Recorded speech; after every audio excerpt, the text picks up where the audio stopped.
That's right, David Crumb. On time, I can hardly believe it myself. Hey, check 1 2. Jesus.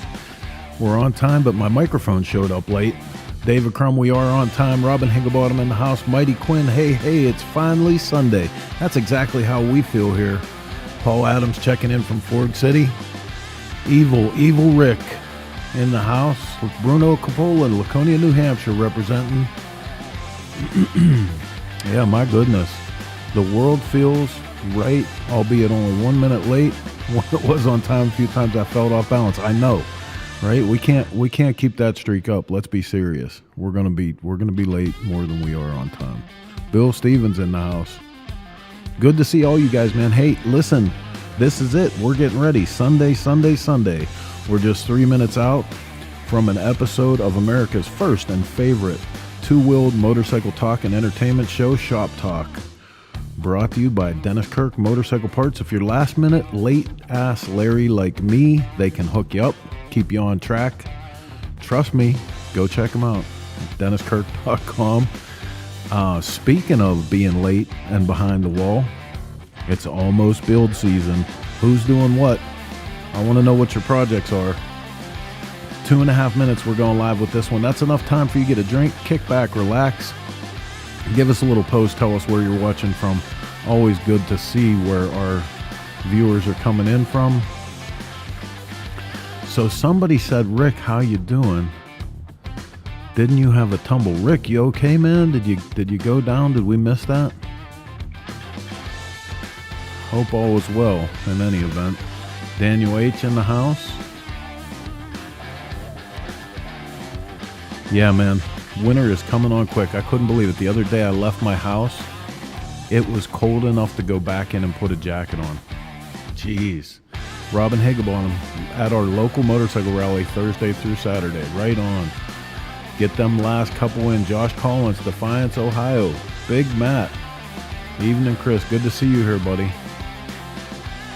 Yeah, so we got a great show tonight. We're going to slow things down a little bit. Instead of, somebody that's got something, going on in the news or a certain event, we're actually going to talk about the challenges of being a small shop in the economy today. The motorcycle industry continues to go through changes, and a good brother of ours that we've watched over the years work his way up from the ranks of garage builder to a part-time guy to doing his own thing, hanging a shingle up.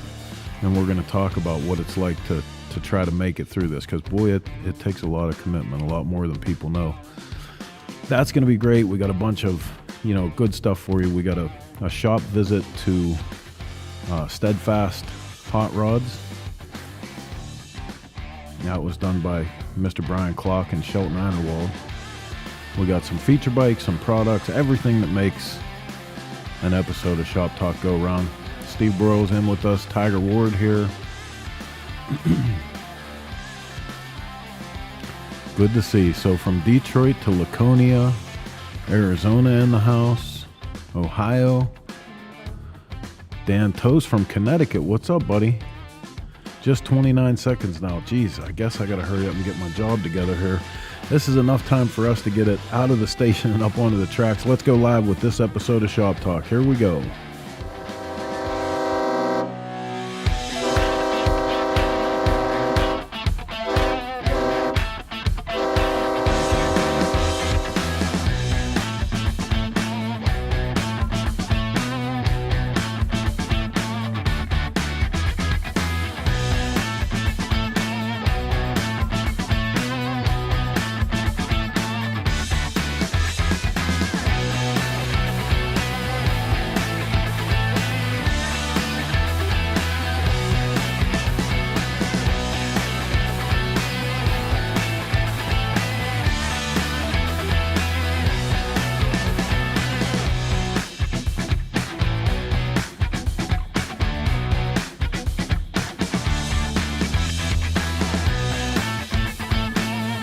Okay. Scooter Tramp. Hey, check. Check. All right, let's try that again. Scooter Tramps and chopper jockeys all across the land. It is just after 9 p.m. on the East Coast.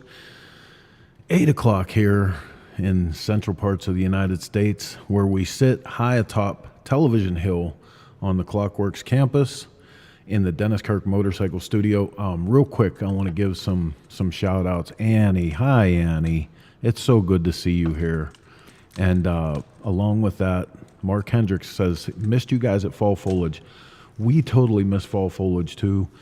It apparently is going to take a little bit of time for us to adjust to being 1,000 miles away from where we were and getting our travel tempo back, because it's all whacked out. We're still trying to figure that out, but I saw the pictures and everybody's, sending me stuff and wishing that we were there. But tonight we're here for Shop Talk, and I'm joined by my crew.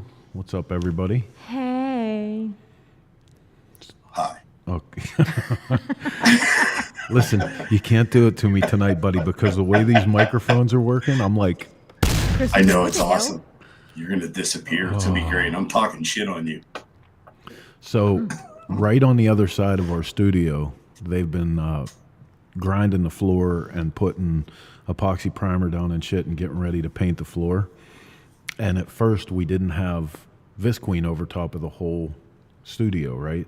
So dust got in everything, and I'm desperately trying to clean it and like put the contact cleaner and the oils back in and stuff, and it's whatever, right? I mean, who cares? Dude, I got to give you credit. The dog would have ate my homework. Nice save. You came up. You had to think about that one. It would have just been, dude, I knocked it over. Sorry, I'm an idiot.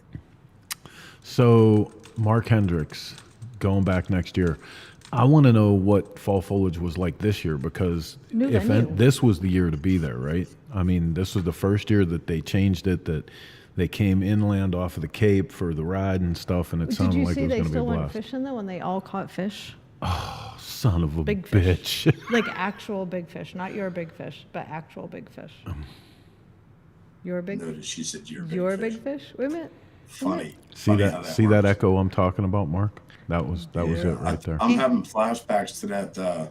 What was the front end? Who was it? Had a long front end. Oh, what's his name? Sugar Bear. Oh, this is how the night's going to go, huh? Did you just have a little stroke? Well, yeah. DDB says Cycle Source should do the Four Corners Rally next year. I totally agree. So, we really want to. The problem is it's so close to Smokeout, and when it comes to the week before Smokeout, it is all hands on deck. Yeah, Smokeout's like,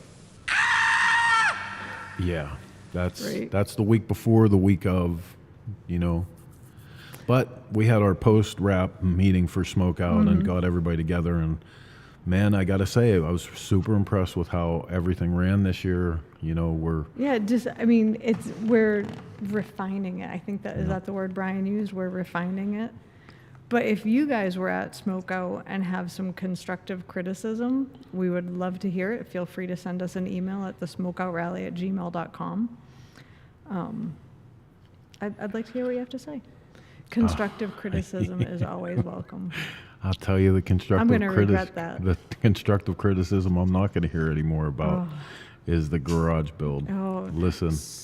Wait, what'd you say it was? What was it called? The garage build. Yeah, so Tiger and yep. Was it Bagger? My curls will be back next week. I got a haircut and a freshen up and just a little temporary change. I promise they'll be back no next week. Shit.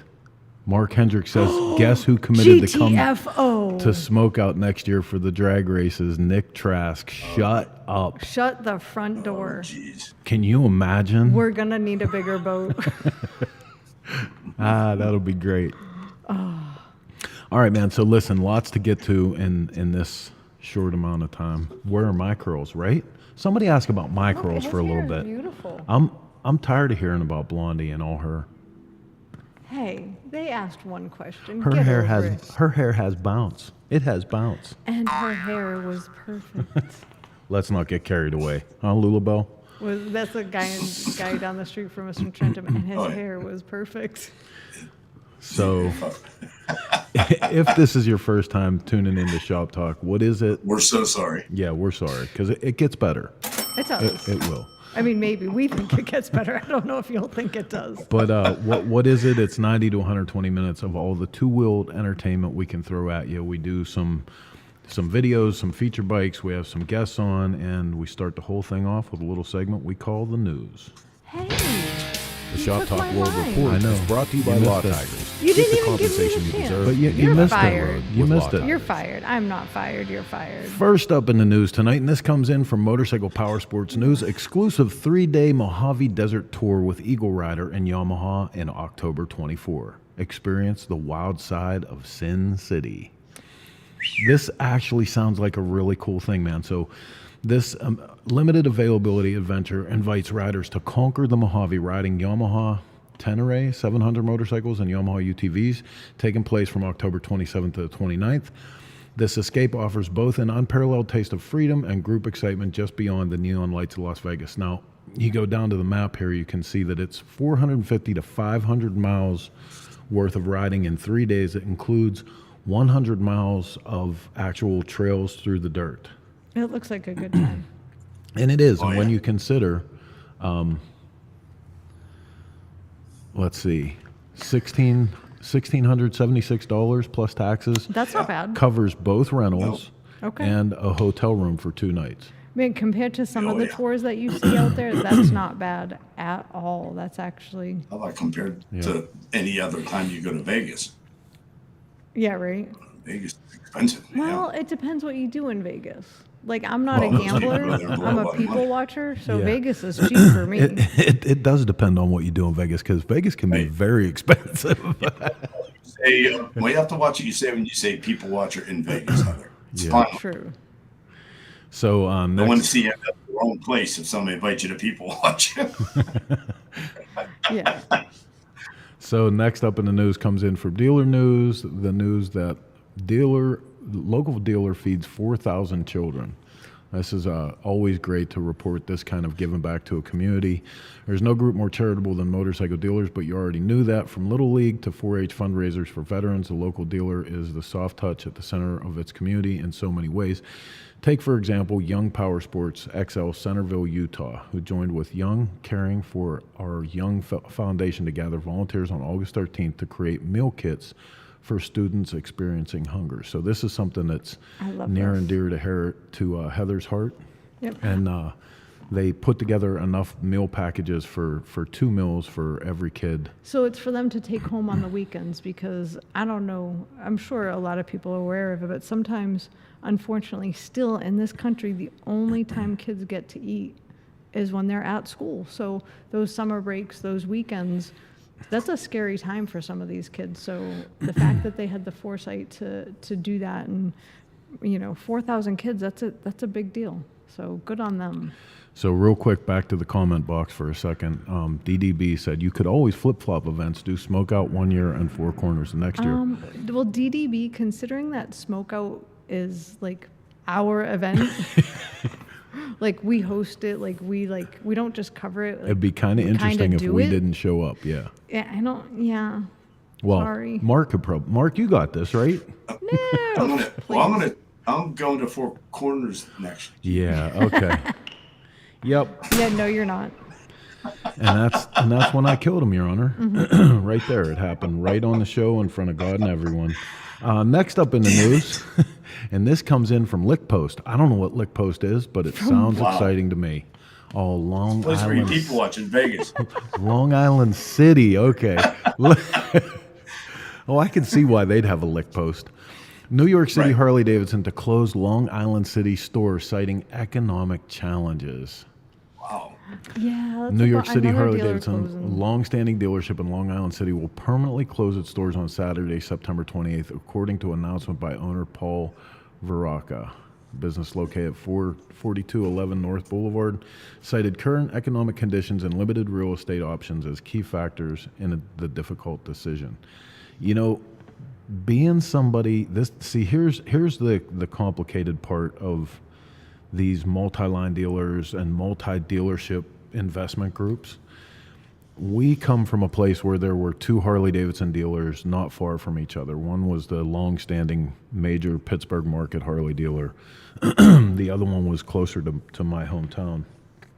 And they were owned by two different families forever, it seemed like. And then eventually the one family bought out the other dealership and they had both stores. Well, as it would make sense in business, they eventually merged the two stores and one store goes away. And that's happening more and more as you have investments groups that own 5, 6, 7 Harley Davidson dealerships. They look at the economic proposition of why don't we just consolidate, sort of following the Walmart model, and just bring everybody into those, centrally located locations. Unfortunately, with it, each of those dealerships had a very independent community, and that's what we saw in our dealerships was, the community kind of takes a hit in that whole deal, right?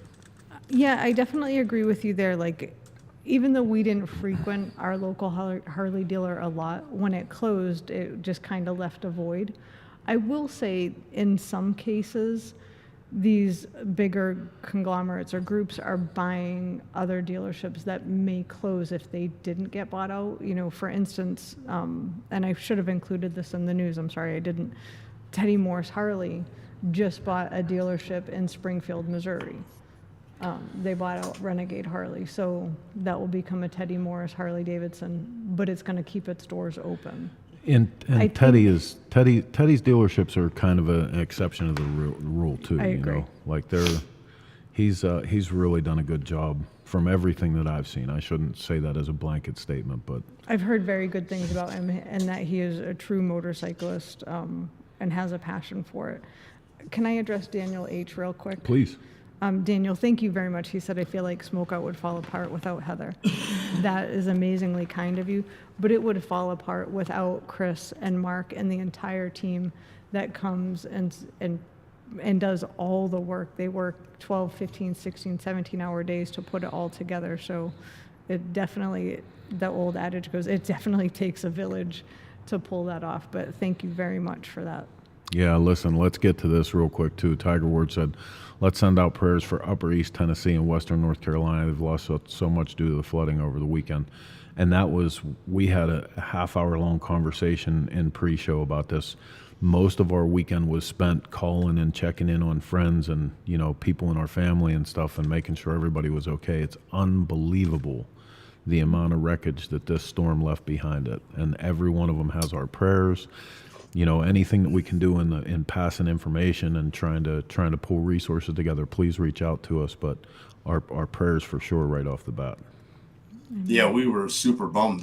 Obviously, you guys know I was down right in that area, and one of the reasons was to go to the Kentucky Moto Fest. Yeah. And dude, that area, you could understand why they canceled it and moved it. It would have been absolutely horrible for people to get on there. It wouldn't have been good, put it that way. We were probably 10 miles from the actual venue site, and you could hardly even see driving down the road. So, yeah. So obviously, from what I heard, right, Mark, Kentucky Moto Fest is next weekend. They moved that to next weekend.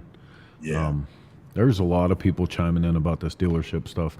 Hoghead Bill, we used to have 10 dealers here in Alberta 5 years ago as well. Now there are 6. In our area that I was talking about, me and Mark came up, there was 14 at one time. When we started Cycle Source had a 100-mile radius of the city of Pittsburgh, and there were 14 dealerships that were within our area, and I can't even remember the last time I had a count. Some historical dealerships too. I mean, and a lot of them are gone.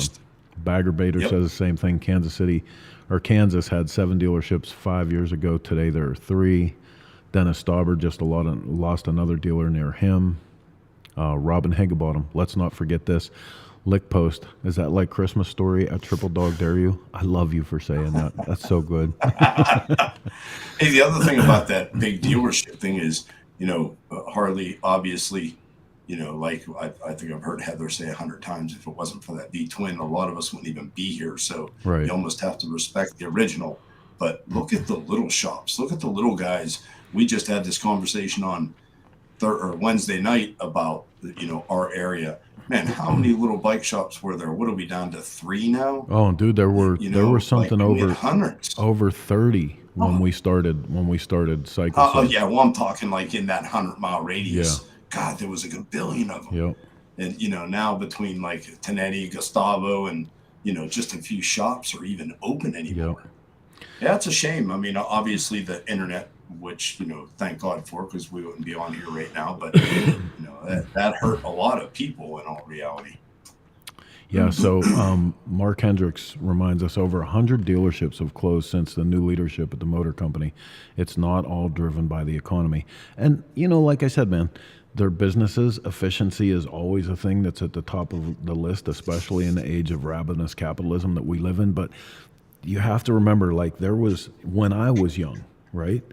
When I was young, there were a lot of Harley dealers that still had dirt floors in the service department. They still had the bottom spot in the pop machine had a place for beer in it, where if you were one of the inside, you knew that's what it was. So it was really, really a hub for community and stuff. Mm-hmm. And I fear that a product that is sold on its heritage and its community, given up so much of that, like in increasing fashion these days, it's a dangerous proposition. I agree. I worry that the dealerships are going to become like Carvana. You're just going to go in and you'll place your order online and you'll go. That's where you'll go pick it up. Your little QR code and you'll pick up your bike. There's not going to be any more, Saturday morning donut shops or like the weekend meetups. They're going to take that away, and that's where the biggest loss is going to come from. So back to the storms. You said that. I'm sorry. Go ahead. Funny she said that, because in a conversation I was having with a few people the other day, also that actually came up. That's something that they're trying to pull off. So how sad is that? Yeah. It's literally taking the heart out of this industry. So back to the storms for a minute. James Fletcher says, I'm here in Western North Carolina and Black Mountain area assisting with the cleanup and recovery. It's the most heartbreaking thing I ever saw. And then Daniel H. says, Bill, I haven't heard anything. Got majorly messed up in Maggie Valley. Mark, you were just talking to our own brother Charlie Ransom, right? Yeah, he said they're good. Wheels Through Time's good. He said, but people around them are devastated. And he said it's pretty rough. And like Chris said, like instantly when you hear this stuff, you think about people when you start sending texts out. And it took Charlie a minute to get back to me. I was starting to get a little bit worried. But yeah, he said it's pretty crappy down there. And I said I was in Jasper, Piketon, Ohio, which isn't, in all reality that far from that band. We were on the outer edge of it, but the pond behind Rick's house got 2 foot of water in under 24 hours. 2 foot of water. So it's a lot. That Charlie said a lot of people down there are really messed up. They need help, and that's apparently they're sending people from everywhere to help. So that's the good part.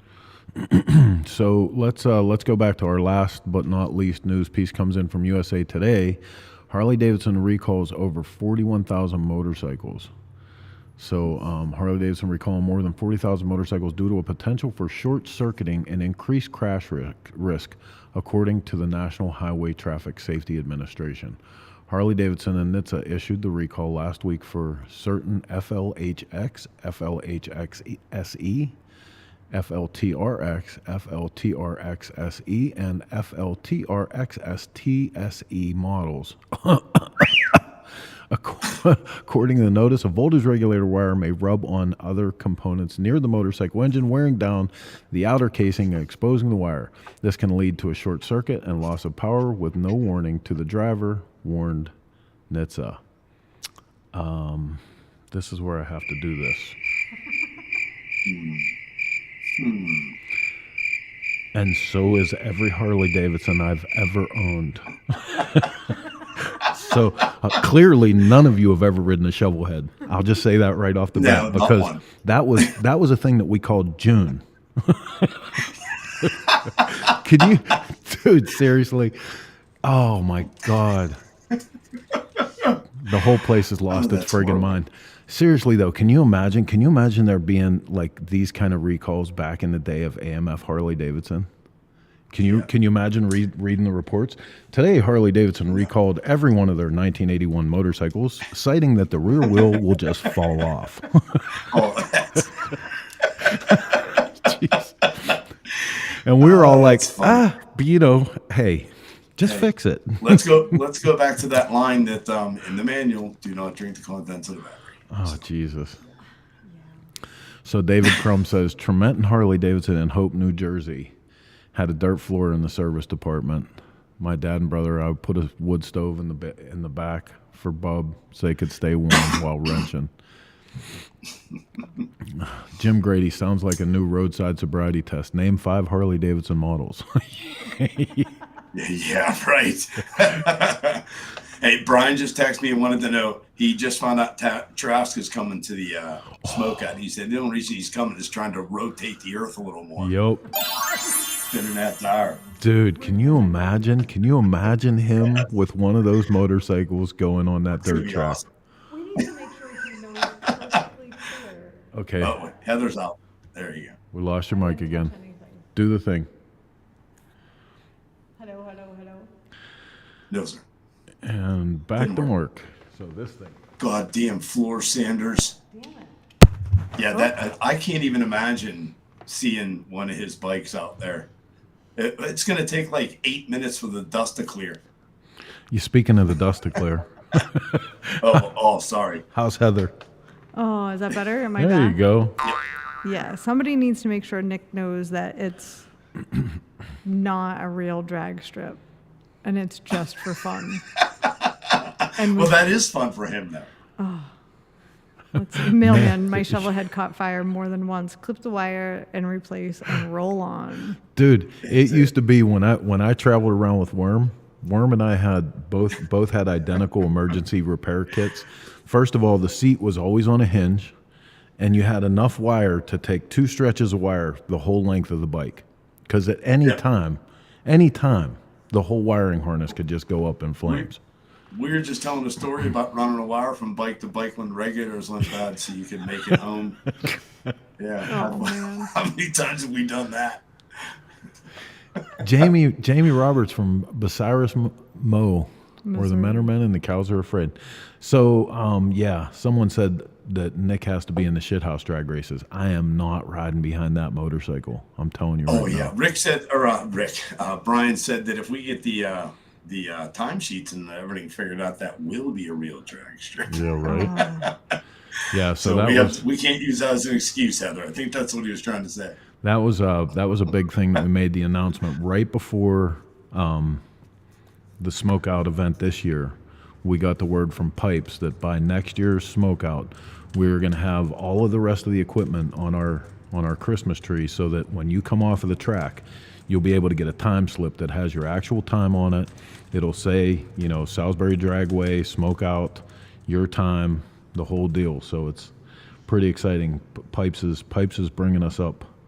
Yeah. Oh, he's bringing a shovel head to race. Oh, nice.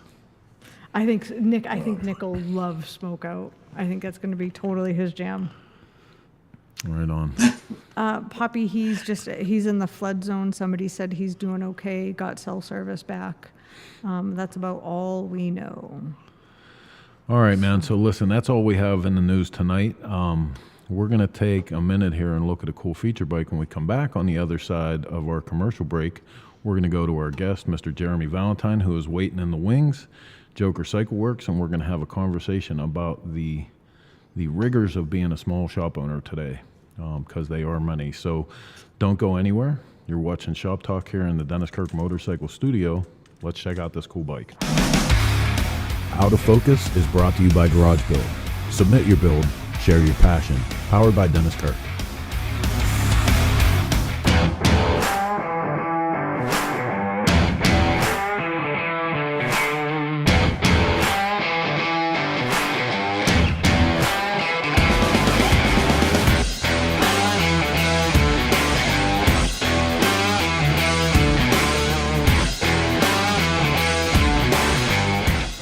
My name is Jay Ryan Anderson. My shop is out of Nashville, Tennessee area, Springfield, Tennessee. My shop is called Gusher Cycles. So this is my first digger build ever. It's pretty weird. Typically, I would build a frame for any bike that I build, but this frame was kind of special.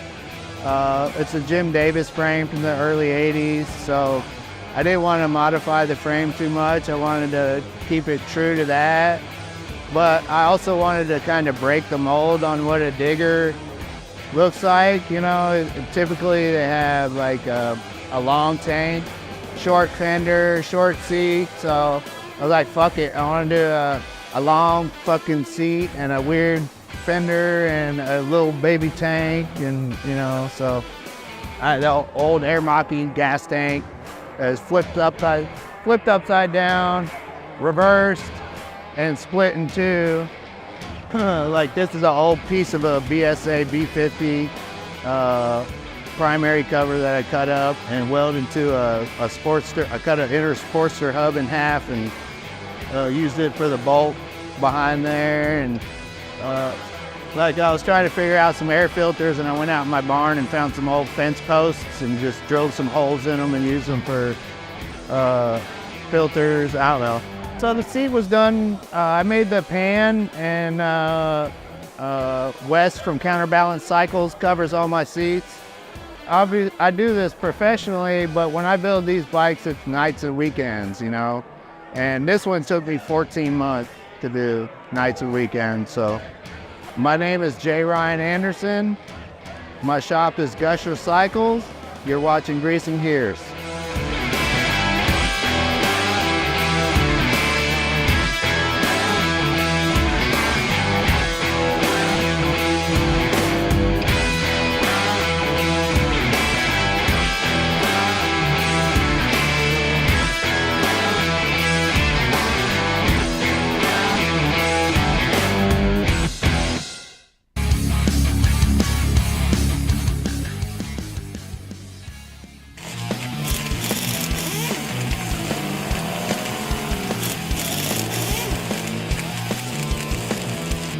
The only thing standing between you and the open road is some garage time with the right parts and accessories to make your motorcycle roar. And that's why riders everywhere choose DennisKirk.com, the one stop you need to get your Harley back on the road.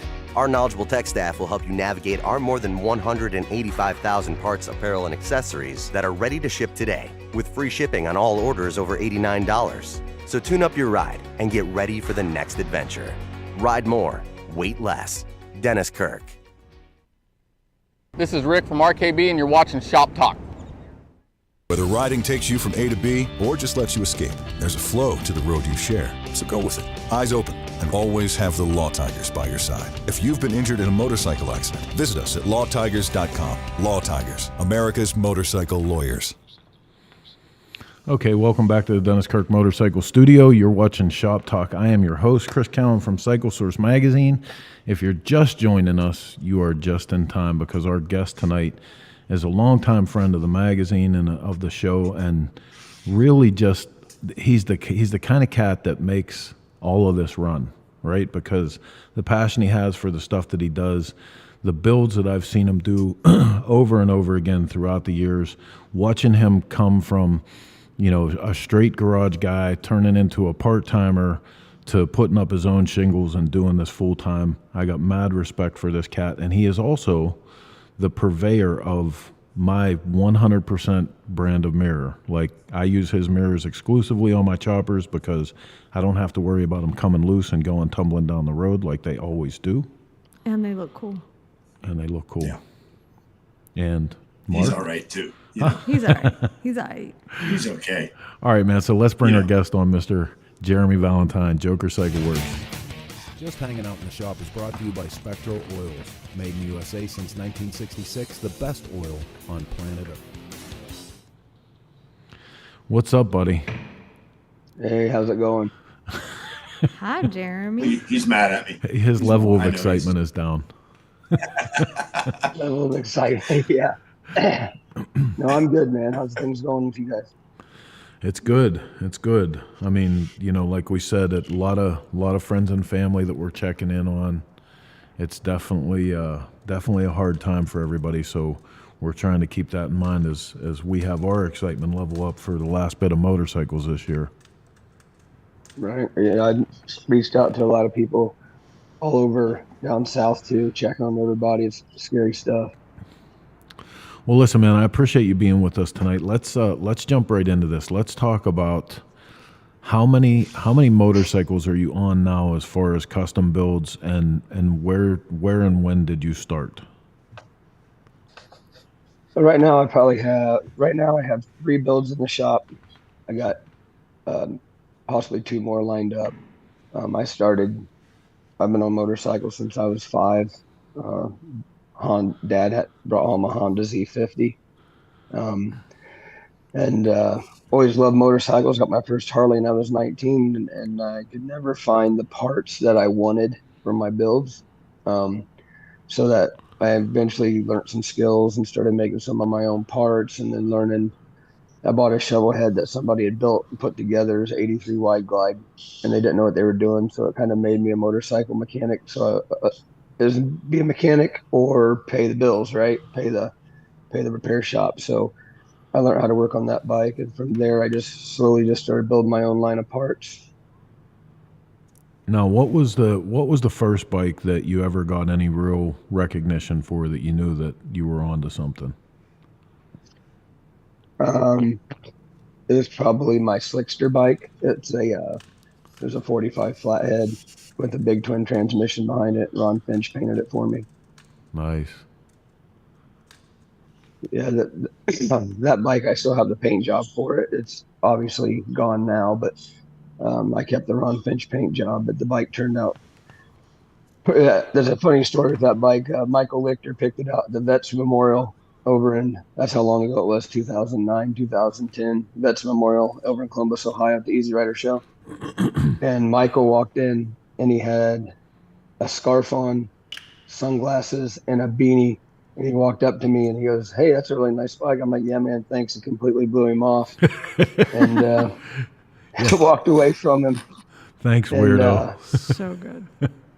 Well, I walked away from him and then watched him go over to his booth and take his hat and scarf off. And I was like, "Oh my God, I did not just do that." Completely blew off the photography god of motorcycle. So but good. I ended up winning editor's choice, and Michael got to shoot it for Easy Rider, so it all worked out. Nice, very nice.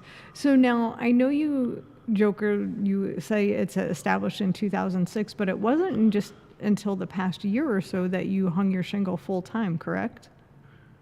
Actually, full time just in this last year, yeah. And what made you take that leap? That's a big leap. Well, I always had to do dad duty before any duty, right? I had to make sure my kids were taken care of, health insurance, all that. My kids are all raised now. And I had a good job for a good company. The company sold. Personally, my work-life balance means everything to me. Mm-hmm. And the amount of time that they expected me to give them did not coincide with my work-life balance. Mm. I never tried to do my shop full-time. I always stayed plenty busy doing it part-time. So I was like, well, we're going to give it a try and see how it goes. You know, it's funny to hear you use that term work-life balance, because it seems like since COVID, that has been, you know, a more widely used mantra. Like everybody seems to have their eye on that work-life balance, where it was something, you know, our generation, Mark's generation, definitely his father's generation, your work life was the balance. You know, it seems like we've shifted our priority since we got out of COVID. 100%. I mean, average life expectancy of any male in the country is like 73, 74 years old. So I'm over halfway there, and on the last third of my life, and I'm not going to spend it 7 days a week in a factory, not seeing my grandchildren. Like, don't get me wrong, when I was younger, I worked 10 hours a day, 7 days a week. I did industrial maintenance for 30 years. And I would miss out on kids' swim meets. I'd miss out on baseball games. I couldn't be a coach because I had so much work at work I had to do. And there's times I go to work on Thanksgiving and Christmas. And it was just one of those things that I have 3 grandsons now that I enjoy hanging out with. My kids are all good and healthy. And, you know, my daughter had leukemia and she beat that. My son was in an auto accident when he was little. So when you go to a hospital like Riley or St. Vincent and you see kids that are struggling to survive, it puts life in perspective for you. Like all the shit we really think is important is really not that important. You know, when we die, at least for myself, when you pass away, all the stuff I have in this shop, all the cars and trucks and motorcycles, everything, it's going to be somebody else's. And the memories I need are the ones with my grandchildren and my kids. That's what actually matters. Good on you. Yep. Good on you. And I know, I'm sure for a minute that had to be a little bit of a scary proposition, leaving the security of that regular paycheck and the benefits package. But the payoff, I have to imagine, is well worth it. You know, I talked to Pat Patterson when I was getting ready to do this. I talked to Pat and told him I was getting ready to do, and we talked for a little bit. And he said, you know, when you do what you love to do every day, it's work, but you don't feel like you're working. And I never understood that because, you know, I would always get up and go to work and then come home, do dinner, go in the shop and work in the shop till 10 o'clock at night. I'm 48 years old. I'm not 25 anymore. When I started doing this bike stuff, you know, I was a lot younger. I could, not that I'm getting old or anything, but I could actually do 16, 17 hours a day and it didn't bother me. Now I come out in the shop 8 o'clock, I work till 5 or 6 and I'm done. And I spend the time where I feel like is a priority. Well, first off, Pat Patterson's never worked a hard day in his life. Yeah, that was a Let's terrible example. Yeah, exactly. And halfway through that, if my mom and dad were alive, I would have got off the show and called them halfway through that, Jeremy. Like, home felt that personal, you know, that's part of why everybody that knows you loves you, that you're like a real person. Everybody out there can feel you. You know what I mean? That loving. I appreciate that. I just try to be as real as I possibly can be. I just try to be real. I don't try to be fake. I try to be respectful, but be straight up with no gray area, and it works for me. I go to bed at night knowing I've done the best I could for the day to the people I've been, whether they're customers or whether it's family or friends. It's that's what I strive to do. Is, you know, there's always somebody that doesn't like you, right, Mark? There's always that one guy or somebody that's not going to like you for whatever reason, and that's okay too. It's usually Mark. At the end of the day, you just got to do the best you can to be the best person you can be, and that's all any of us can ask for. Yeah, I'm sort of the total opposite. Only one person does like me, so I really don't know the other than that feeling. But the you know, and the feeling of this, like you're saying, now that you're in this, now that you've made that transition, and do you feel like you can work better at what you're doing? Do you feel like you can give more back to what you want to actually do compared to going to your normal job every day, you know? Oh yeah, I mean, you guys have built bikes too, so there's times that you have to say, I have a deadline to meet and I've only have 4 hours a night to work on this bike. Now I can work on a bike. If I'm slow in the shop, I can start working on a custom build, get everything lined out for that. And then when a customer bike comes in, I can stop and there's no real rush. I just know I'm going to build I try to have a new build every year. I'm going to continue to try to have a new build every year. Full custom build. And then I'll still do my custom stuff for my low end. I'm not going to say it's low end, but like the bike flips and things like that, you know, those little Sportster you buy to throw a rigid on it because the guy had a project and couldn't get it done. But I've been spending a lot of time here lately trying to just get a higher quality of work out of myself, like challenging myself with my welding and my fabrication skills and trying to make sure that I'm getting better. You know, it's kind of like playing guitar. You play guitar, the more you play it, the better you get. The more you weld, the better you get.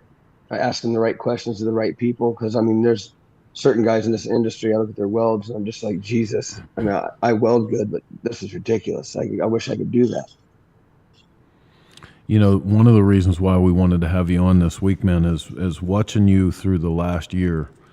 You know, all of a sudden, it seems like you're so coming into your own. You know, you're getting invited to all these shows, and you're coming out with this great stuff all the time, and you know, more and more you're picking up speed. It's funny to hear that this is a time in your life where you're telling yourself you want to do less, and now is when you pick to actually hang up your own shingle and try to make it in one of arguably the hardest industries to actually sustain yourself with. Yeah, I mean, it's scary. I mean, it's when you look at the whole aspect of it. You know, I got my website's going to relaunch next week. If my daughter hasn't launched it already, she might have launched it already. She's handling that for me.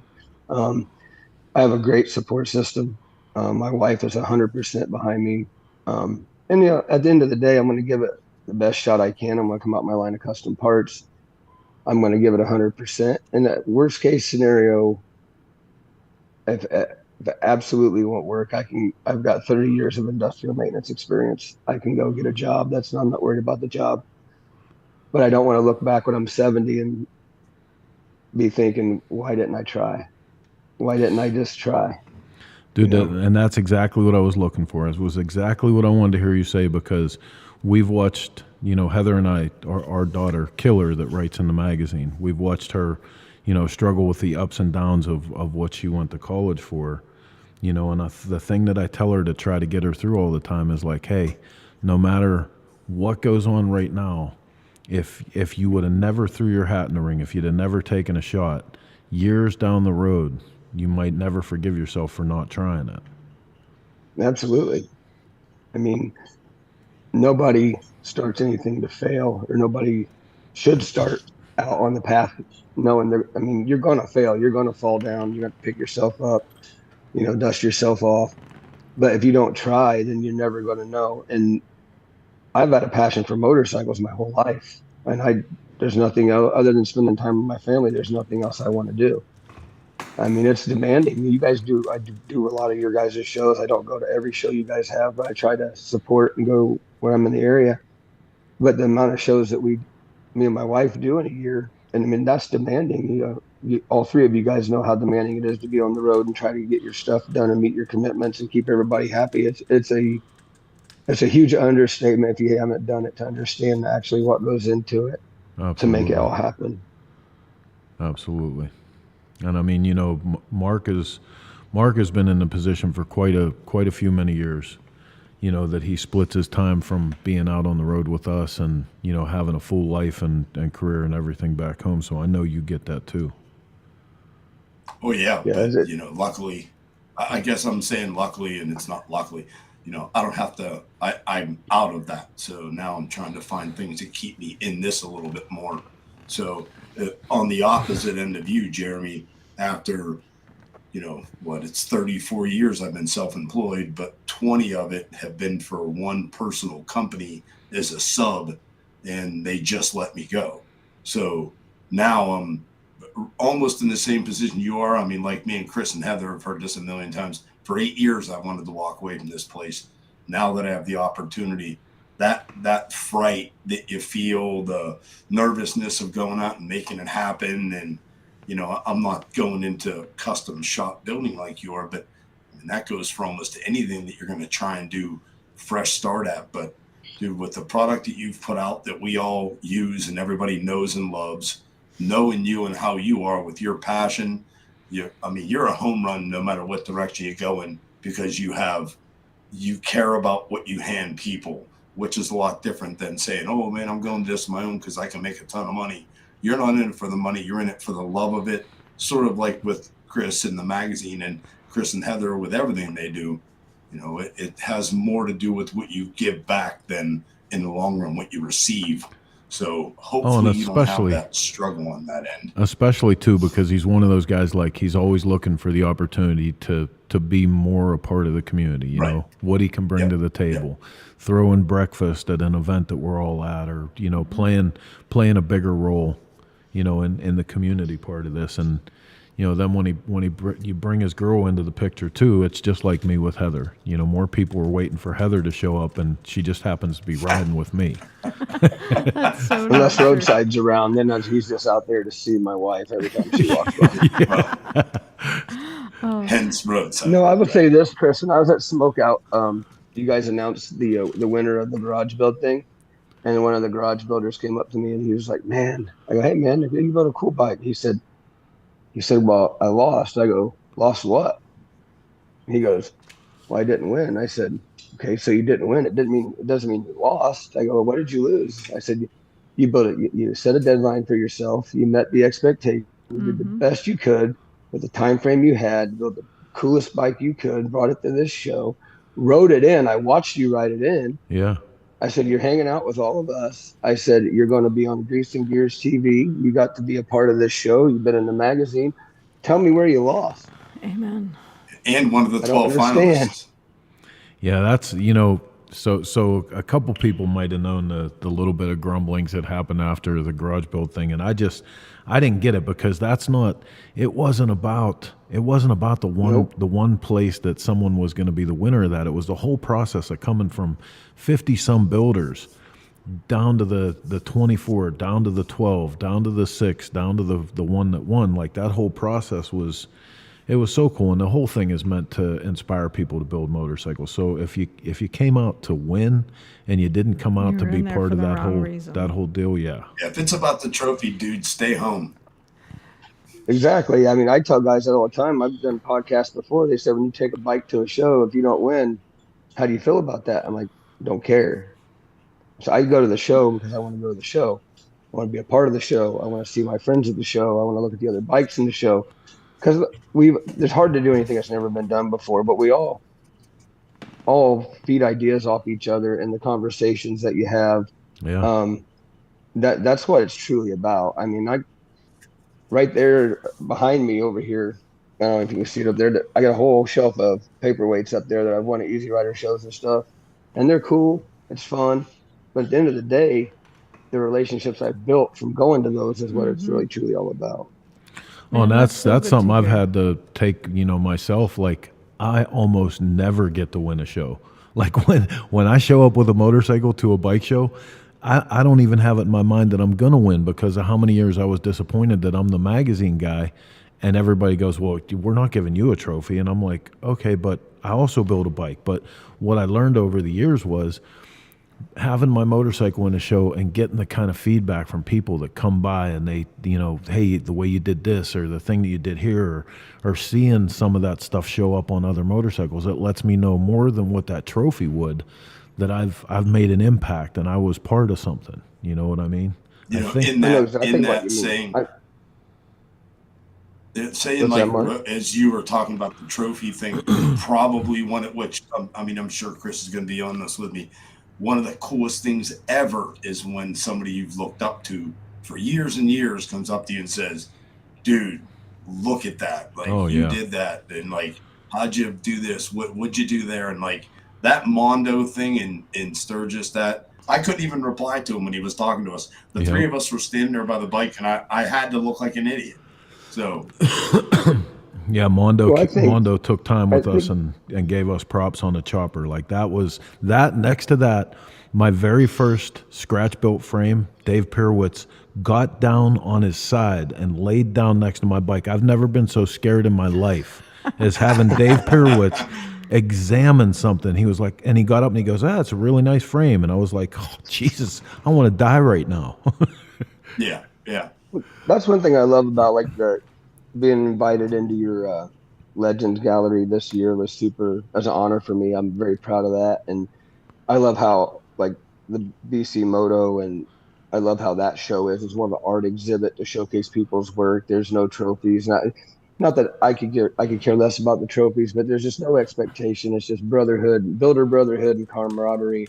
And there's nothing better than when you have somebody like Bill Dodge or Jeff Cochran or you guys from Cycle Source look at a bike and be like, "Man, you did a really nice job on that." And that's the win. That's when your peers that build nice motorcycles too look at your stuff and keep it in the same level as their own personal build and look at it in the same way. That's the win. Yeah, and like you were saying before, right as the show started, that you were on the phone with Pat Patterson, and I kid around Pat a lot. I love Pat to death. I mean, everybody that knows Pat is truly like a brother to me. And Chris, you know, we've been around each other so long. You're close to him in that competition, you know, yet you're on the phone with him talking about Shop Talk. That brotherhood. And the funny part about it is, just like with you, with Pat, all the way with Pat with you, man, if you needed a machine, Pat would clear one off for you. Yep. If he needed a welder, you know, you'd clear one off for him. Like, that's probably the guy that cries about not winning a show that was in the finalists for the Smokeout. Egotistically doesn't belong in this group, and that's how I feel about it. So, you know, I couldn't agree more. You know, it's be thankful you were selected and you were here and given the opportunity, because when I started out in, you know, the late 90s, I had no idea how to get started in this industry. Oh my God. You know, I couldn't even do any service work when I started building. I would build every night after work. I didn't have time to do service work and other things. So now that I'm doing the shop full time, I have to make time for that service work, because that's your turn and burn money, right? Like, I need the money to bring it in the shop to pay the bills. So that work I take on now a little bit more. And but I remember walking up to Jeff Cochran at the vets. He was still doing the sucker punch thing, and I was like, I talked to him this first time I met him. I go, how do you get involved in something like this? Like, how do you even come to something like this? Now, this is Jeff Cochran. We all know and love Jeff. Jeff's a great guy. He goes, I'll get you the information. I was like, all right, man, cool. Thinking that he would email it to me. No, he walked found somebody that worked for Easy Rider, got me all the paperwork, and then walked around the vets till he found me and handed me the paperwork and said, next year, you need to call this number and you need to download this paperwork and send it in here. He didn't have to do that. He could have just walked away and been like, hey, man, it's nice meeting you. See you later. No, Jeff Cochran But that was super cool that he did that for me, you know? Jeff Cochran is one of the most extraordinary, like when people from the generation before us talked about Arlen Ness, they called him the gentleman of the industry. That's how we're going to refer to Jeff as we get older, because he's always been that. He did the very same thing for me before my magazine. When my magazine was still newspaper, Jeff was giving me attaboys, telling me we were doing a good job, keep going. You know, he gave just enough encouragement to keep you coming back. Well, that's the one thing I do, like, with my custom parts. My custom parts I'm coming out with, I send pictures of all that stuff to Jeff and ask him, I said, I want to know what you think. And he told me at the Smokeout, he goes, man, sometimes I just don't want to tell you. I go, I'm asking you because I know you'll tell me the truth. You're not going to sugarcoat it. If you don't think it's going to work, or if you think it's a bad idea, you're not going to lie to me. And I respect you. That's why I send it to you. So I want the real deal, straight up. No, I want the straight version of it. I don't want some cookie cutter version to make me feel good about myself. I want to know if you actually think it's a good part and if it'll work, you know? Yeah. So I gotta bust in for 1 second. We have a bunch of comments here. You have to go back and check the comments after the show, man. Everybody's giving you props. But Jimmy Kent says, now 60, a little bit limited due to very serious work-related injury involving a massive ass hauling forklift. I'm kicking myself hard for not pursuing the career of my dreams as a custom bike or auto painter. I look back now and knowing that I have gone huge and just rolled the dice and took the opportunity and ran with it. You young guys or young folks watching this video, by all means, follow your heart and go for it, please. Right on. That's cool. And you know, that's what we're talking about, like the idea of having regret at the end of your life, man. I mean, and why we wanted to bring you on, because don't get me wrong, choosing this life, you will have many, many stressful days and sleepless nights.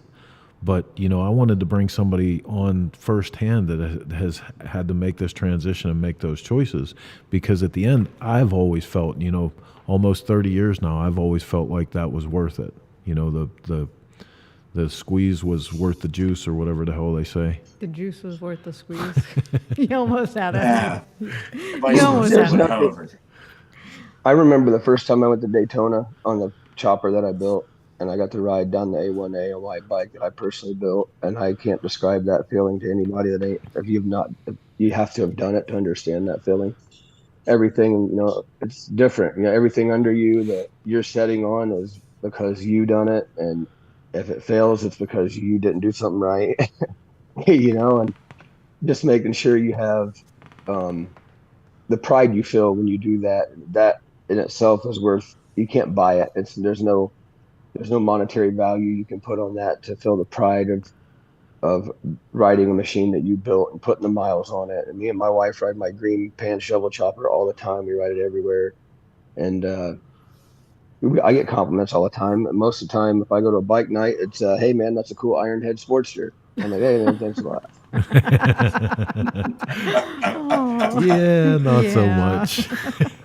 That's funny shit because when we're out on one of our panhead choppers that I use Pat from Lead Sled's rocker boxes for, people come up and they go, "That's a bitchin' panhead," and I'm like, yeah, it's a Sportster. not a panhead. I just say thanks. Yeah. I just say thanks. Let them think what they want. That's okay, man. Appreciate you. Now, I know you mentioned Jeff Cochran and Pat Patterson. Who are some of your other mentors? Because I know Chris has a good number of them that I don't know that he'd still be doing what he's doing if it weren't for those few pushing him through or just giving him those pep talks. Actually, I mean, not all my mentors obviously weren't in the motorcycle industry. And my dad was always into Harleys, so I mean, his inspiration is always there. He passed away when I was 16, but I was working at a factory, and I seen a guy TIG welding, and I said, "Hey man, he's a machinist at the shop." And I said, "Hey, what are you doing?" Because I only MIG welded everything. He's like, "Oh, this is TIG welding." I go, "That's pretty cool." He goes, "You want me to teach you how to do that?" And I was like, "Yeah, that'd be great." So he slowly started teaching me that. His name was Tom Blauvelt, and he's retired now, I believe, but super great guy. The actual guy that really got me into machining things, his name was Bob Gates. He owned a machine company down the road from me. I went to work at his place at 8 a.m. I got off work at noon. I went home and ate lunch, and I went to the second shift maintenance job for 8 hours every day. And he taught me how to run the mill and lathe. And super great guy. But the amount of knowledge he gave me, just because he's seen something in me that I didn't see. He's seen that I'm a young kid, I'm hungry, and I want to work, and I want to learn, and I want to understand how. I've always been mechanically inclined, so that's never a problem. But those are probably the two bigger inspirations for me. My Uncle Bill was a great guy. He didn't have a high education. He didn't graduate high school or anything, but he was probably the best mechanic I've ever seen in my life. And it was always hands-on for me. I never was a guy that could read a book and understand it. To this day, I'm not afraid to say when I read a service manual, I read it out loud to myself so I can go through it several times to understand it. But, Uncle Bill he'd say, "Okay, go get the toolbox, get under a car or a motorcycle with you and say, take this off, take this off, take this off, and come and get me." "Well, I thought you were going to help me with it." And he'd look at you and go, "Did you know what you were going to take off first?" "No." "Well, I told you, so I helped you. Come get me when you get those 3 pieces off." That's great. But that's the way we did it. Hey, real quick, Josh Collins had a comment up here. He said that he brought a knife to a gunfight, but he built what he wanted, and he thinks that every bike that was there won. Josh, there was nothing wrong with your motorcycle, and that was, all of you guys built with heart. That was the best thing about it. And the only thing I can say is maybe we just should have made it an invitational or what have you, but I got the opportunity for one guy out of that whole program to actually get to go to Mama Tried as an invited builder, and I thought that was worth picking one person to go for. But and I think some of the guys. You don't think you owe any apologies, Chris. I think you handled it very well. The show was put together nice. The banners you did for them were gorgeous. The show was set up nice. Anybody that has a problem with what you did or how it handled or whatever, it's just pettiness. Just you should have been there for the right reasons and not because you just had to win. Absolutely. In my opinion. I was still proud of the whole thing. The couple things we could have done, and I think we're going to do it better next year, just like you always do. You learn from the first time you do something, but I think the most cutting things that were said were, saying, "Well, this isn't what the horse would have done," and I'm like, "Yeah, look, I get it. We're not the horse. I'm not the horse, and this isn't then. This is today, and this is Cycle Source, and this is what we do." you know, so. Send them the George the Painter reply. Well, and You know how many people And were if anybody- upset? I know, that's funny. And anybody that, you know, I'll tell you from my end, and I really don't even have a ton to do with that end of smoke out stuff. Man, if anybody has an issue with Sheldon being the spokesperson from that build off, being the one that represents it somewhere, you give me a call and we'll talk about it, because you better have a damn good reason, first off. Even though Aaron's my favorite person because he found my hammer. Oh, okay. He's still my Okay. favorite person We're on the playing planet. favorites. I get in trouble when I do that with the grandkids. Hey, it's my hammer, Chris. Oh, well, listen, will you stay here with us for just a couple minutes? We're going to take a look at a recent trip that the guys from Clockworks took to visit a guy in Ohio that builds some incredible hot rods, and we'll come right back, and I want to close out the show talking to you a little bit more. Will you stay with us? Yeah, no problem. All right, man. Stick around. You're watching Shop Talk here on the Dennis Kirk Motorcycle Studio Network. We're going to check out Steadfast Hot Rods and then come back with more with Jeremy Valentine and Joker Cycle Works.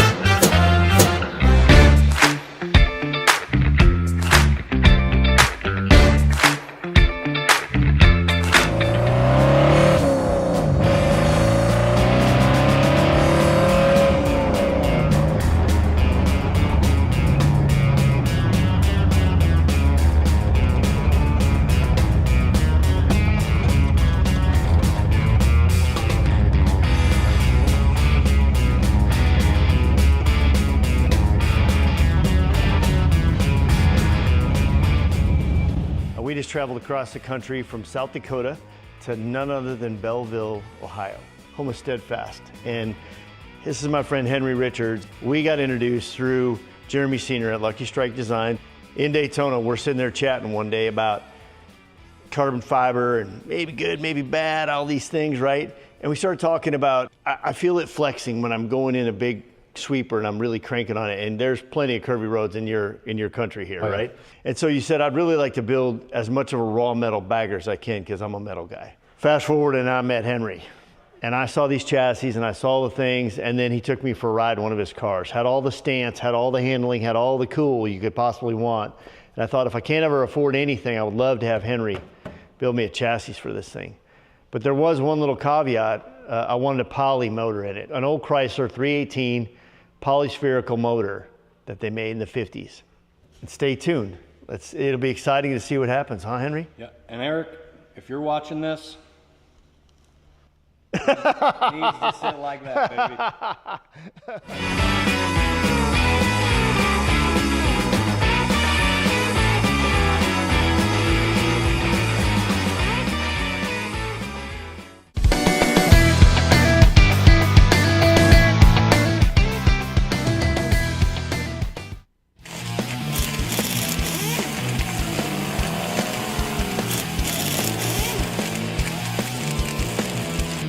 Hey, it's Billy from Twisted Tea. We're live in Sturgis and you're watching Shop Talk.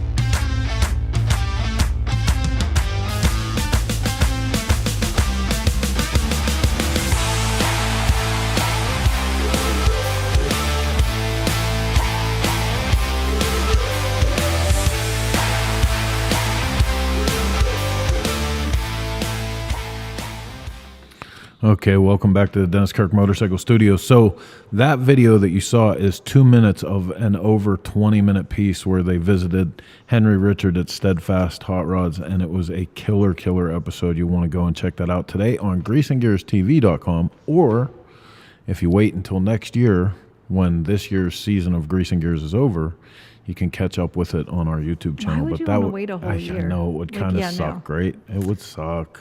I have a question for Jeremy. Okay.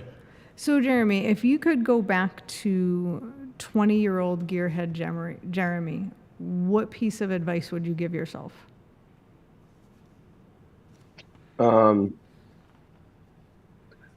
spend more time learning your craft instead of chasing chicks. Yeah. Notice he keeps looking around so he doesn't get slapped in the back if I of the go back head. and talk to myself, I would have told myself this.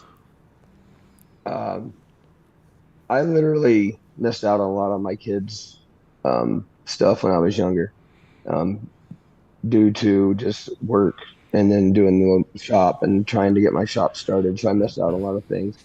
I probably would give them the advice I have now, like make time for it, but don't make it all your time. Put your time and your priorities where they need to be.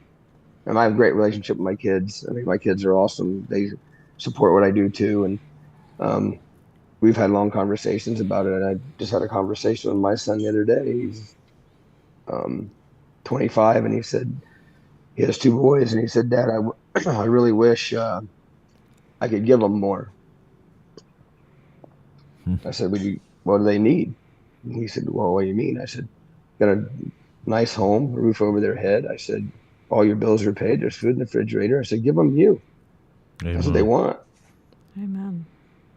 That's what they want. And that's what I would tell myself, just make sure you make time for your kids when they're little. Because now I see my grandkids, I see them doing stuff. And I remember my kids doing it, but I just took it for granted. Everybody, I'm just going to say everybody, I'll speak for the whole, everybody I know. You spend the first half of your life, you spend so much time chasing money that you don't take time to look at a sunset, a sunrise. You don't take time to do anything because it's just constantly chasing money. And yeah, it's a necessity. Yes, you need it, but I've never seen a headstone that said, I wish I worked more overtime. Yeah, buddy, that's sound right there.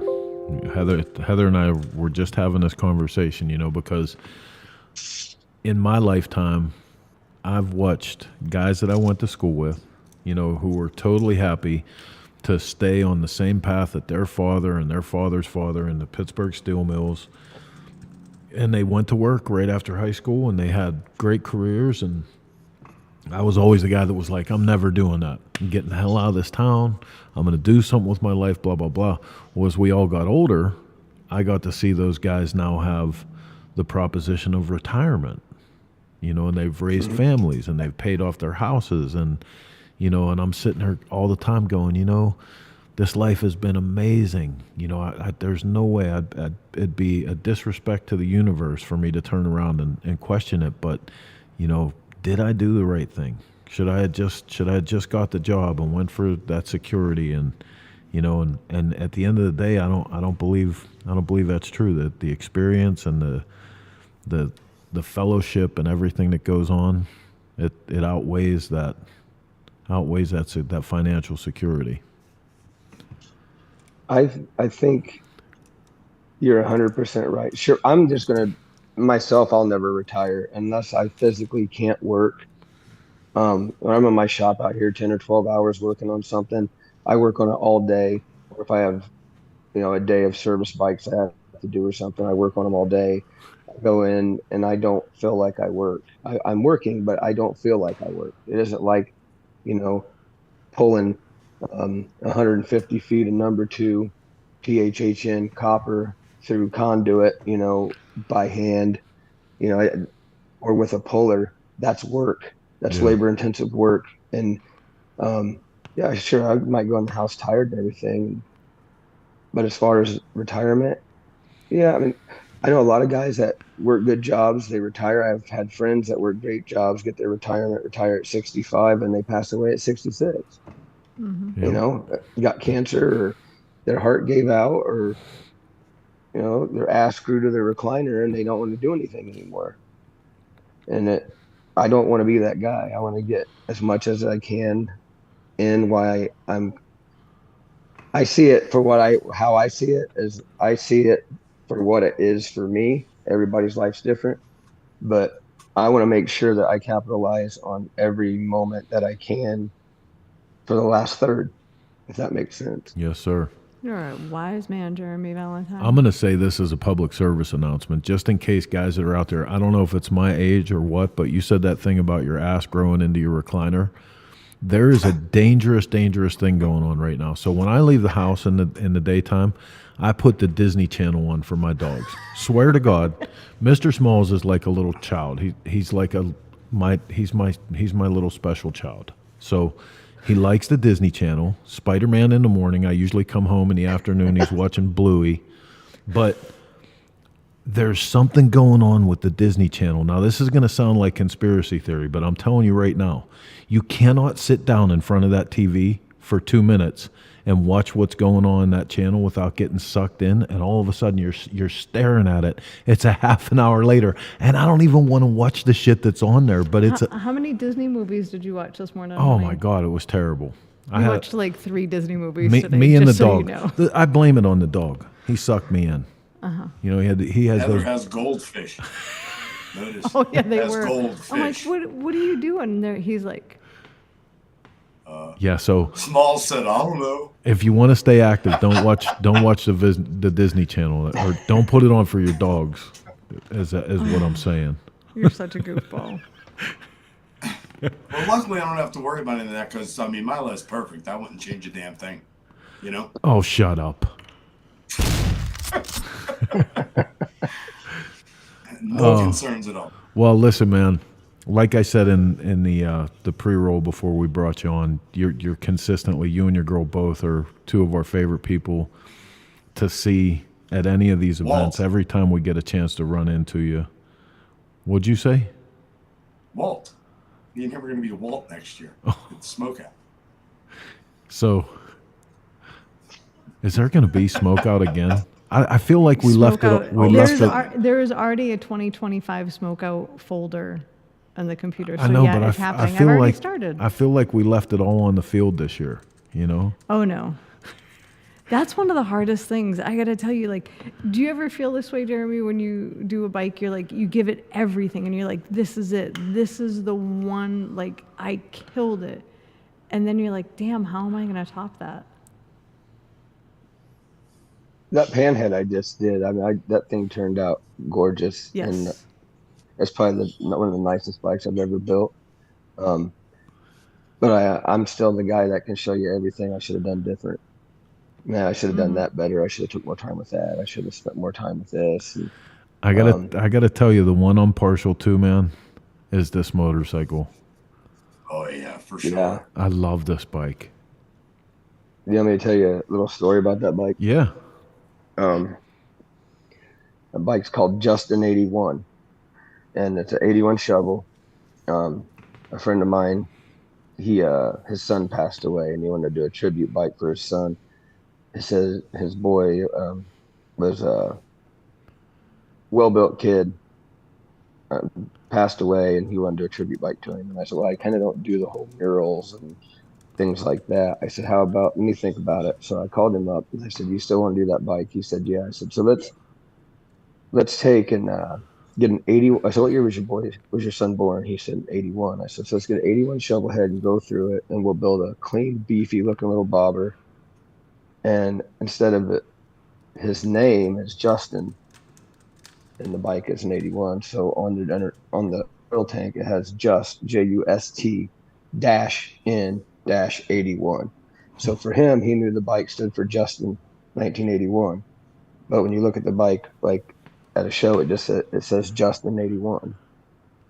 So he got that bike from me, had it for 3 or 4 years, and then passed away. And he didn't have any. Justin was his only child, so he. His missus had me come down with my trailer, and I said, well, do you want me to take that up and get it serviced ready for you so you can sell it, or what are you going to do? And she handed me the title and said, he never took it out of your name. He said to give this back to you so you could show it if anything happened to him. So it's still sitting here right now. Oh my God. I don't know if that's horrible or fantastic. Well, you know, it's funny. I've had 2 or 3 people come in and go, hey, is that for sale? I'm like, nope. That'd be a real shitty thing to do. It's funny because that's not an uncommon story to hear. You know what I mean? Like that's why I always try to explain to my buddies who aren't in the motorcycle culture community I try to explain to them that it's more than just buying shit. It's more than a dick measuring contest of who can do or have more. There's a metaphysical part of it that transcends all of that, Well, like the real old school guys like my dad and stuff, like that motorcycle was part of who he was. Everybody says you can't get attached to the sentimental part of it. Yeah, you can. Yes, you can. And you should. When every memory you have of your father or your aunt or uncle or brother or granddad is on one particular motorcycle. You could have a 72 shovel, all original, the blue and white one that your uncle used to ride all the time that you ended up with. Yeah, you can. There's 50 other ones out there that might look the exact same, but they're not that bike. And that's what makes it special to you. And that's what makes motorcycles cool. The history of the motorcycles, passing it down from generation to generation, those type of things are where the value's at. It is, yes, we have to make money, and yes, they're all worth money, but that's the stuff that's the good stories is what it's about, man. That's it. That was Jeremy dropping the mic, by the way, right there. Yeah, it was. Yeah. No shit. It's nuts. Oh man. Well, listen, I want to thank you again for Don't coming you hate on when with somebody us. like Jeremy brings you back down to earth? I know, right? You realize like everything else is just bullshit. All the rest of it. Yeah. All the rest of it's just bullshit. But Don't worry, Mark. I got to reel myself back in from time to time too. Well, if you have trouble, give me a call. I'll help you out. Yeah, she's in the house. She'll reel me in quicker than anybody. You ain't kidding. You ain't kidding about that. What are you talking about? Come on now. Huh? I am your biggest cheerleader. You are. And then sometimes. All right. Well, listen. Let's cut them loose. Thanks for coming on with us, man, and spending time. This was a phenomenal show. Thank you so much. Cannot believe how well this came out. It was everything that we had hoped. So I hoped it was good for you too. And oh yeah, I had a blast, and I thank you guys for everything you do in the industry, all three of you, and look forward to seeing you guys soon. Absolutely, and, buddy. Talk to Heather about my Greasing Gears TV that won't work. Oh yeah. Oh yeah, call me. Yeah, he says he said he can't get his link working, so let's fix that up. Okay, I'll fix it tomorrow. All right, man. You take care. Text me, remind me. Yeah, Jeremy. All right. All right, buddy. Jeremy. Later on. Hey, for the rest of you guys, you're watching Shop Talk here on the Dennis Kirk Motorcycle Studio, and believe it or not, we still have some other stuff to get through. So let's check out this new product from our friends over at Suspension Technology. When we come back on the other side, Heather's going to do a couple events real quick. We're going to see where Mark is headed next because we're playing our own version of Where's Waldo as Mark traipses around the countryside doing fun shit now that he can. Don't go anywhere. You're watching Shop more Talk. fun stuff than He us? does. All of a sudden. All right. You know who I am. You know what this is. Product Spotlight.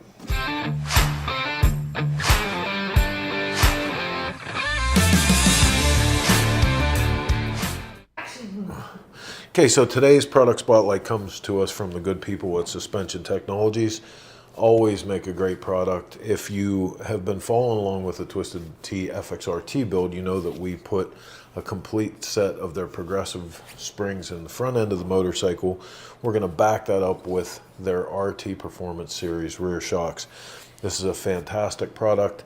It's a monotube design, has the ability to control the dampening, give you some more stability when you're in cornering. There's a preload adjustment on it, made from great products, but let's face it, one of the best things I love about this is made in USA. It's within the price range, around $800. You can see retail for these, and these are a strong performance shock available in 12, 13, or 14-inch lengths. You can go over today and tell them that the guys from Greasing Gears TV sent you. See if that gets you a discount. Didn't get me one, but I'm willing to pay for something that's good. Hey, until next time, this is Chris. This is your Product Spotlight.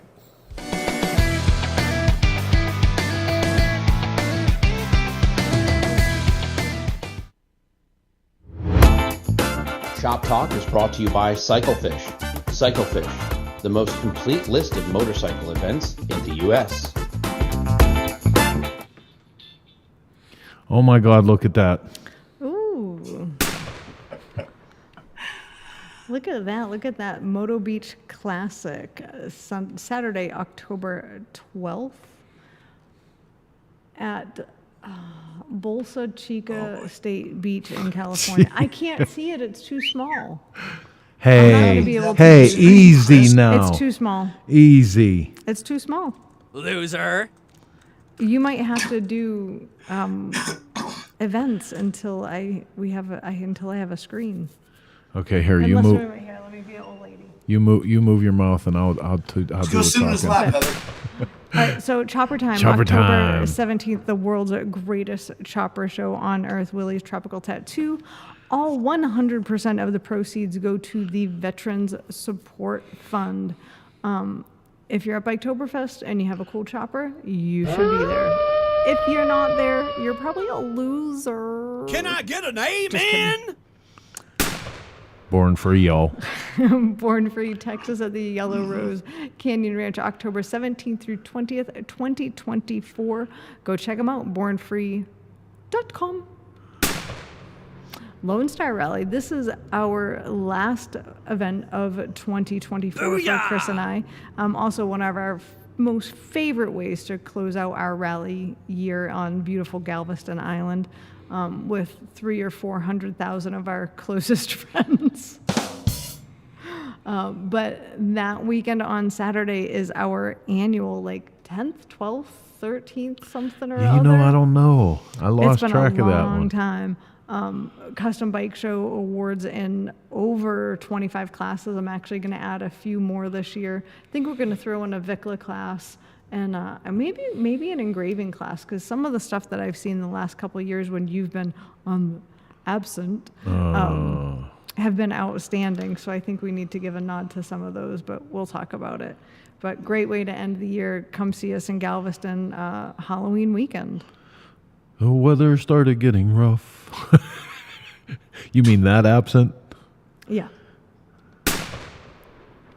Is that it? Oh, I already talked about that. Yeah, well, Saturday, it November was there. 2nd, Cycle Source Bike Show. I had to put it up. Free to enter, cash prize, trophies, goodies. All right, Plus, man. you get to see us. So look how quick 90 minutes goes by, right? Like that. When you have a guest like Jeremy, that Yeah. was such an incredible, there's a interview. couple things like David Crum Trog is this weekend. Come to Wildwood, New Jersey.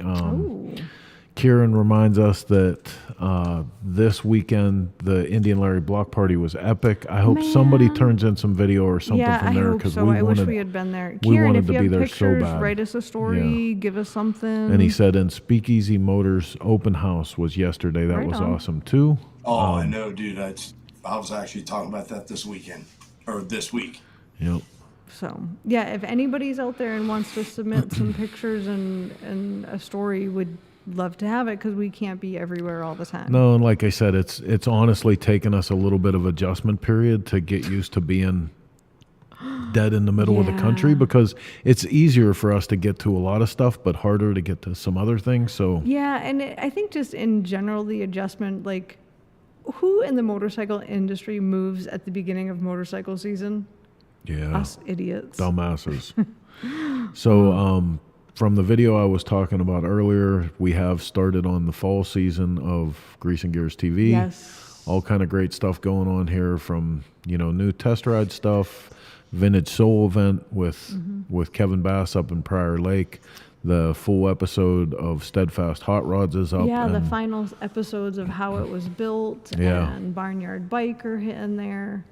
Lots of stuff. So throughout the fall into the winter, as you guys are in your shop and locked inside, hiding from the family while the holiday events are going on, we got you covered. We got Grease and Gears TV. Get over. We have some packages where you can actually get a subscription to the magazine, subscription to Grease and Gears. It's almost, one low price. It's almost like getting one for free when you get the other. So yeah, check it out. It doesn't suck. Yes, Smoky Mountain Bike Week is currently underway. I know. Everybody go visit our friends at Dream Rides. Losers. Please go visit Dream Rides. Tell them that we sent you. James Fletcher says, Mark, how are you doing on the car? I got it moved. and then went to Ohio to work with Rick. So I've done nothing since I haven't been home since I moved it. So that's as soon as I'm back, I'm hopefully here for a few days this week, and as soon as I get it all cleared out, dude, I'm up on it. We've actually got ideas for building a rack for it to get it all situated to work on, but it's coming. I'd love to have that thing. It shows next year. It would just be super cool. Well, for every one of you guys tuning in, you know, it's our pleasure. 286 issues this episode. Our pleasure to do this show. We appreciate everyone that tunes in. You can help us do this sharing is caring thing. You know, tell people when we're going live. Set your alerts and timers so that you know Sunday nights at 9 p.m. on the East Coast, we go live with an episode of Shop Talk, 90 to 120 minutes of all the two-wheel bullshit we can fit. If you have events, send them in. If you have interview ideas, people that you would like to see us bring onto the show. If there's somebody you'd like us to talk to, let me know. That'd be awesome. Until next time, thank you again so much for sharing your headspace with us. We will be back next Sunday, provided they leave the back door of the studio open. I'm always afraid at it's Dennis going to Kirk. be locked. And we'll bring you some more same chopper time. Same chopper channel. Keep the wheels moving, Felicia. All right.